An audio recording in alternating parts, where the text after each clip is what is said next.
Welcome back to Through His Window.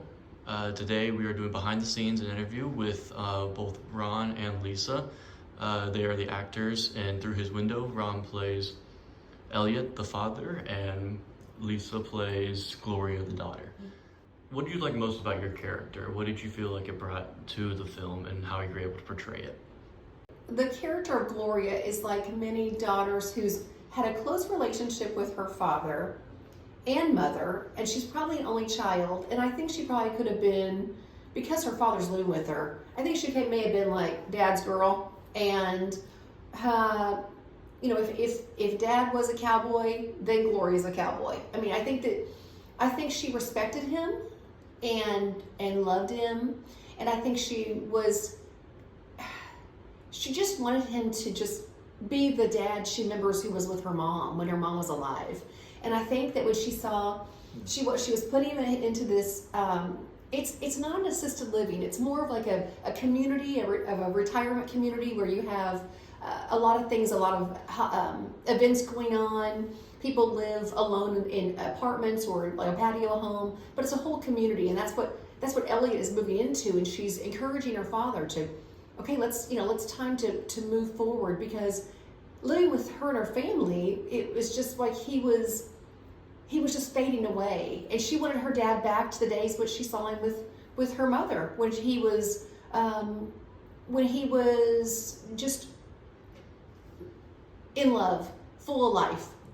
So That's why I like Gloria. It's because I think she's like probably so many daughters who wants to see her dad, who he was 20 years ago. Yeah, Gloria was feeling bad, and that her mother kept him busy, kept him going, kept him animated. And you saw me now in the past couple of years, or not me, but Elliot, just sitting in front of a television. He liked cowboy shows. And she got, she got involved as well, and enjoyed, knew that he was just fading away, that he was just dying in a chair, doing nothing but watching television. But she knew that it was still in him to go out, repair himself, be with people, as she says, of your era. Right. And that kind of, I think, it scraped against him. He didn't want to be considered old. No. He didn't want to be a part of something that he knew he was, but didn't care to be. And is that how you saw Elliot? You saw him as like how Lisa said, sort of just like how Gloria saw, she wanted more for her dad. How did you try to portray that through Elliot? Kept finding excuses to try to stay where he is, living with them. He did everything he could to convince her, saying, yeah, Mom was fun, and oh, but by the way, you were fun too. And I love you for that, but I can't live with you because you don't change the furniture. And there's little things like that he realized. In the end, yeah, I do need to be with you. I am a boomer, and it was time. And just such little things as the flower. Gloria reminded him, oh, the hat, don't forget your hat. You're still a cowboy. Right. And when I wrote the script, funny enough, this is what people don't know, that really is truly behind the writer, is that when I was younger, I didn't grow up with a father, but my mother was gone to work on Saturday mornings. And so when you wake up as a child and you don't have cable, you watch what's on TV. So as an 8, 9-year-old, 10-year-old girl, I sat there alone and watched Big Valley, Gunsmoke, Rawhide. I watched Wagon Train with Ronald Reagan. I watched all these Westerns. Fistful of Dollars. Because Rifleman, because there was no one home and I didn't have cable. So when Sesame Street cut off, I watched Westerns. And that's what you do as a child without cable. And that's what we did in Missouri. And so that the truth of that script is there are many things in that script that actually pertain to my life, but it's not with a father. It was actually with me growing up as a child on my own and having a very creative mother. And so I just developed a father. I just developed a father. It's interesting, during the shoot, as an actress, you were, I don't know if it was due to allergies or what, but there was an emotional part of the show that I do realize I love her, but I gotta leave her, and I look up and you have tears coming down your and I figure, oh my God, you know, now my character is now reacting with, you don't even realize this, but I'm reacting to that tear that has nothing to do with the show. But I reacted to it, and you just came out at the proper time. Yeah. When you're talking about the wildflowers, and you know, look what Mom did for you. You know, and you got to continue it. You know, you got to relax. You got to. I think that the part about that is that was allergies, but we'll take whatever it was to make to play off of. So, and my eyes watered the whole day on that set. They watered the whole day. But that was just right at the right time. I remember that. Yeah, I remember doing a double take too. You know, where I looked at and I went. It's just great acting. Yeah. Just great. That's exactly what it is. It's great acting. It's those little things that just you get so, especially with acting, you get so submersed into what you've written or what you're acting in that you sort of just, you basically become that person. You become Elliot. You become Gloria, and that's the beautiful thing about it.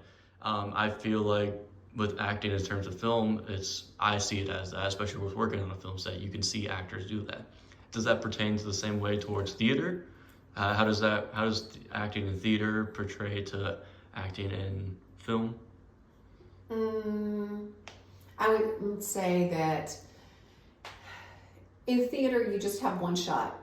You just have one shot that night or that afternoon if it's a matinee, to portray the character, to hit the right timing. And we had multiple opportunities to do that in a film. That's what I would say. Yeah. You know, and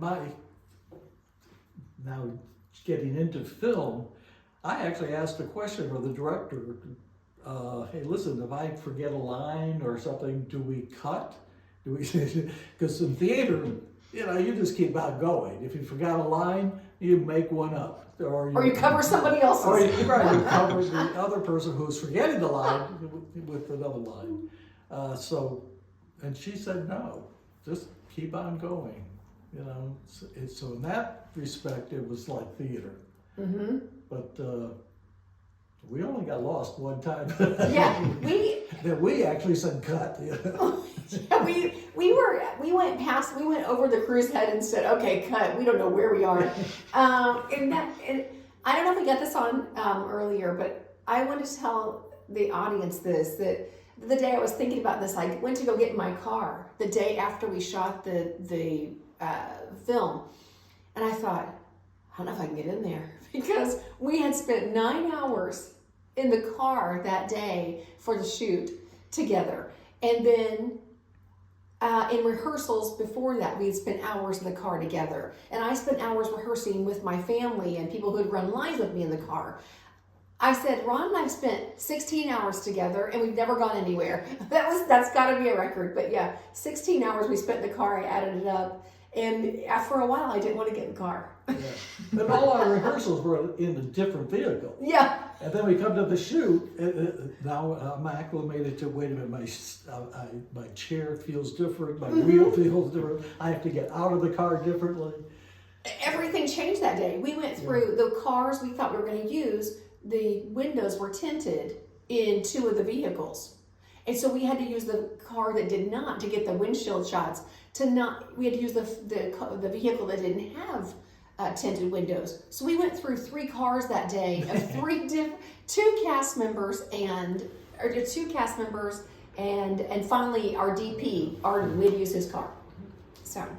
Yeah, and we turned out, was going back to how we had to have 2 new cast members. I was there when it happened. It's just things did not work out, but we were fortunate enough that we had Miss Erica to help us out. Erica is Olivia in the film, and so this is pretty wild. I had 2 Olivias before Erica, and both had to step out for some different reasons. And the day before we shot, I went to Erica and I said, Erica is actually a real estate agent in the Houston area, and she's been doing that for over 43 years, I think she said. I sat down with her. I don't expect this English accent. I sat down with her, and she was so just warm, but just so English, and just inviting, and immediately like I knew her, just forever. Sits down, we talk and talk and talk. I have to tell my cast and crew by 3:00 if Erica's going to be if she's going to be in the film, because otherwise we're going to have to reschedule the date. And so I said, Erica, my phone's blowing up. I have to switch topics here. Can you? And she's like, it's 5 lines. I think I can do it. And so she said, I said, okay, give me a second to text them. I texted everybody to say, we got an Olivia. And then she and I just went on having coffee and talking about different things. And then she was there the next day in her jogger outfit with her visor. And it was a great, fun addition. I thought that was a fun addition. Yeah, and I wasn't introduced to her. No, Ron did not met her. No, we have rehearsals with the other 2. Jody, And now we go into the shoot, not even a rehearsal. And she walks up like I'm expecting, and we put the window down, and then she gives her line with a deep accent, and I look around. Wait a minute, this is now another layer added to the show, to the play. That was fun because I didn't realize that you had not talked to her outside the set. And all of a sudden, with the accent, and then I look at you, in the car, and look back at her. And then she's talking about her pickleball, and I'm going in with an accent. Yes. Okay, I didn't know that. So I just was like, I was so glad, and I was so thankful we got a last minute Olivia. I didn't even know that Ron had not spoke to her. I thought maybe they had talked over on the side of the set. So when she comes to the car, I didn't realize you had not talked to her. That's so funny because I didn't tell anyone that she's English. I don't think I spoke. I may have told the crew. But I didn't tell you. I just said we have an Olivia.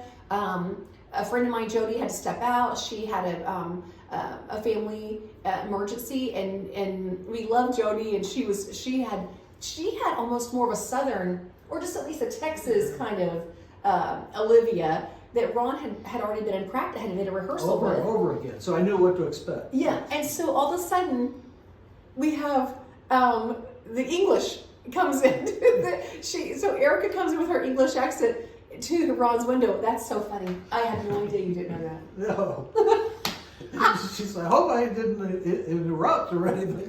Oh no. Who are you? I said, would you say, because I wrote the line that says, oh hi honey.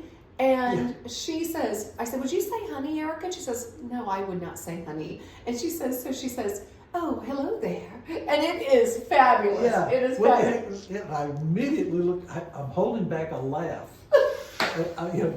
We're taking, so I'm playing this. Gotta roll. I know, but it worked. It did. It really did. Yeah.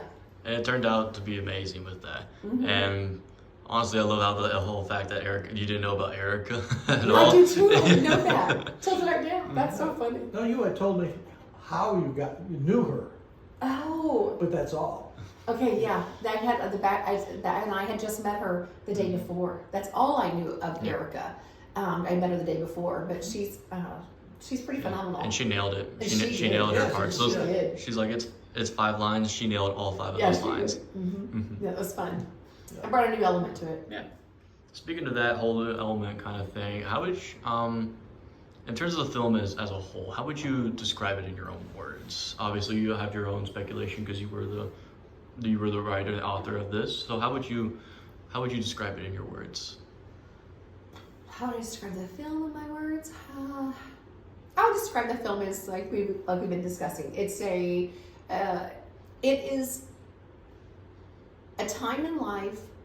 It's the stages of life. You go through stages of life, and if you are fortunate enough that your parents get to age with you, which I didn't have that. I wasn't that fortunate. My mother passed away when she was 61 and I was 33. And so if you're fortunate enough, this is one of the stages of life that you go through. And one is that your parent will live with you. And a lot of friends I have now, their parents are living with them. And there's a lot of friends I have who've had their parents move to a retirement home or assisted living or like this, a community, a seniors community. And so this is just a stage of life. And but it's one of the stages. It's just like having a baby. It's like all the stages. Like I guess graduating, graduating from college, marrying, having a baby, having the things that go on, all the stages of life, with grandparents, and this is one of the stages that you go through if your mother and father are grow older. That this is one of the places where it's hard, but it's the one thing I would say to the audience right now, to anyone watching. My mother actually did work in assisted living homes and in nursing homes when she was alive. And no one would ever go visit. I mean, not no one, but a lot of the people would be sat there and people would not go visit them after they were put in the nursing home or assisted living home. And they had to find a community within. And my mother was like that. She made a community for people there. And when people didn't have someone who would bring them a gift, she would make sure they had a gift. So I would say this to our audience right now, or to anybody out there who is in the situation. Go see your parent. Go see your parent. It's really a big deal. I watched a lot of people their family would not come back to see them, even on holidays. And my mother had us sit there with people who were strangers to us and be with them on holidays because their family would not drive to come see them. Don't forget about the family that she put into an assisted living home or to retirement homes, but rather go see them. Make an effort. Yeah, that's a beautiful message. Yeah, and Gloria mentions to Elliot that you're with people of your era.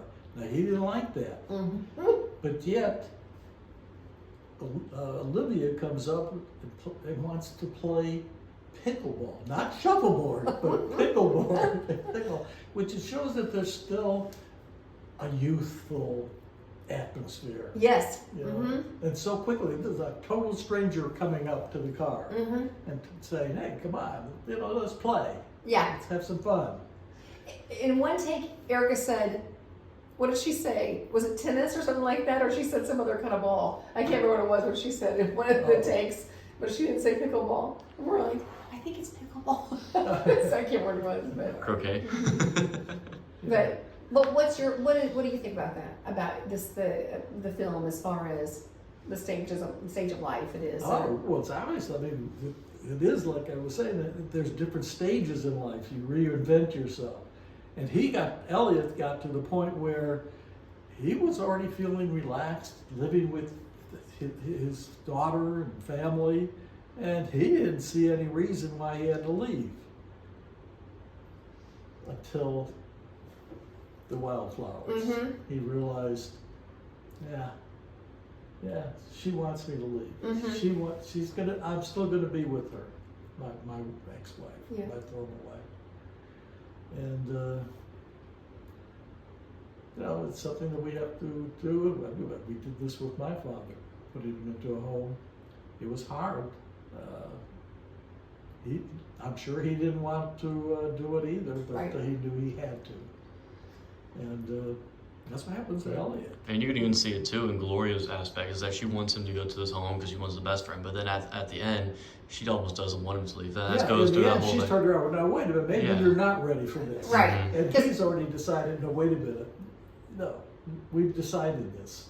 I think a lot of adult children probably they question themselves if they should go through with it. He was going into a retirement community, but I think a lot of people question themselves: should I be taking care of my parent? And that is a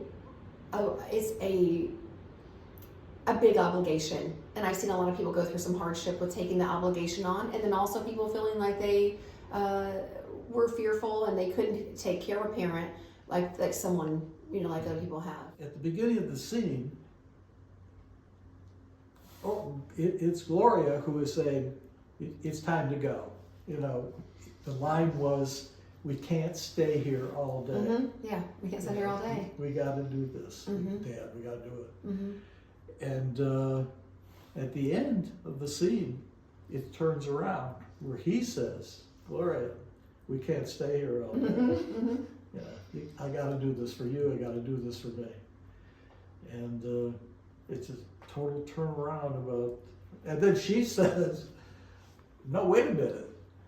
Where she in the beginning she's telling him it's time to go, and at the end she's Get skeptical, feeling a little guilty about it. Saying, "Well, you know what? Maybe he's not ready.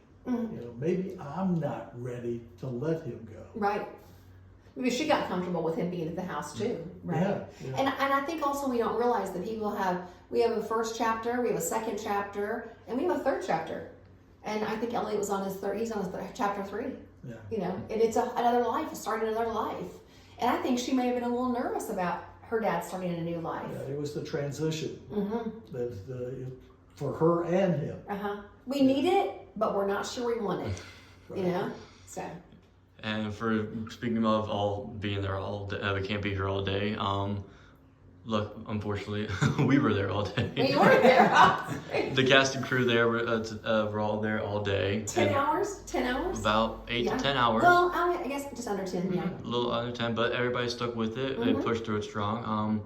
Going off of that, how did you, as working obviously in a theater, but seeing as like a film crew, how did you feel like we did as here at Filmmakers in Progress? How do you think we did as a group? Well, me getting involved in this, I didn't know what to expect. But I thought maybe it would just be a couple people, a camera operator or two, and a director. And as it turned out, there were several people, and everyone on that crew knew what their job was, and they handled it. They were taking care of me, making sure that I was staying cool in the car, making sure I was hydrated, taking care of you, and it was more than what I expected, really. I felt at ease.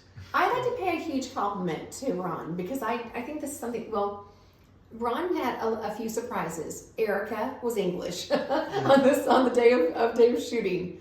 Number 2, we Filmmakers in Progress is production studio that we are with, and we are a new crew.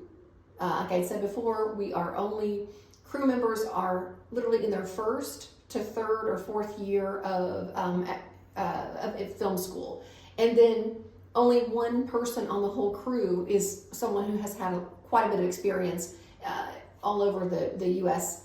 with films and working on some big name films. And he's actually been a teacher as well, a film teacher. He was our only seasoned person on the film set outside of Arden. And Arden, I think, is in his third year or fourth year of film school. So they had to kind of manage a lot of they had to run around quite a bit to make sure everybody was on track. But I want to say, and this is a huge compliment to Ron, he did not realize how new and how green our crew was. I watched, though, and this is something that we should pay attention to, I watched how patient Ron was with the age gap. Okay, these people, some of them are 19, 20 years old. Did you know that? Yeah. No. And they were on that set that day. And it was people who wanted to get experience and opportunities. And Ron was so patient. And I would look over him sometimes getting a little nervous if he was going to be okay, that we were taking a little longer and stuff like that. And he just did nothing but compliment and just wait patiently and give a few ideas here and there. And so that's a huge compliment to you. Yeah, thank you. Because many people do not receive younger people and vice versa, younger people receiving older people, and the experience that they both can bring to the table and marry that. It was huge. We're so blessed that Ron and Erica both were so patient. And so we're a new film crew, filmmakers in progress, new production studio, and we're people who are just, we're just out there to get experience, and we're going to shoot more films and we're going to do more work. But they were, you're going to see in the edit, there are some things that, yes, could be a little bit different here and there, but overall, we achieved a fantastic goal. And so I'm grateful for this script. When I realized that it was worth filming, and I had some people read it, they felt the same way. And I knew Ron said, "How do you think I portrayed Elliot in the film?" And I said, I never had anyone else as Elliot. He was always Elliot in my mind when I was writing the script. And the second time. So I just knew he was Elliot, and so it was a go. But the crew that day, everybody jumped in, and we just had a good day. We had a great shoot, and we had a clear day because it was outside, so no rain, and we had some wind to keep us cool in Houston. So overall, just a fabulous crew with a fabulous cast. Mm-hmm. Overall, the production went amazing, and you can see it as well when it finally comes out, how much has all come together, how each place took its own role and kind of molded it to where we had a beautiful story that we were able to portray, both crew and cast. Mm-hmm. So from Filmmakers in Progress to you guys, thank you guys so much for coming on this interview with us, and we'll be looking forward to seeing y'all at the release party through his window. Thank you. Thank you. Mm-hmm.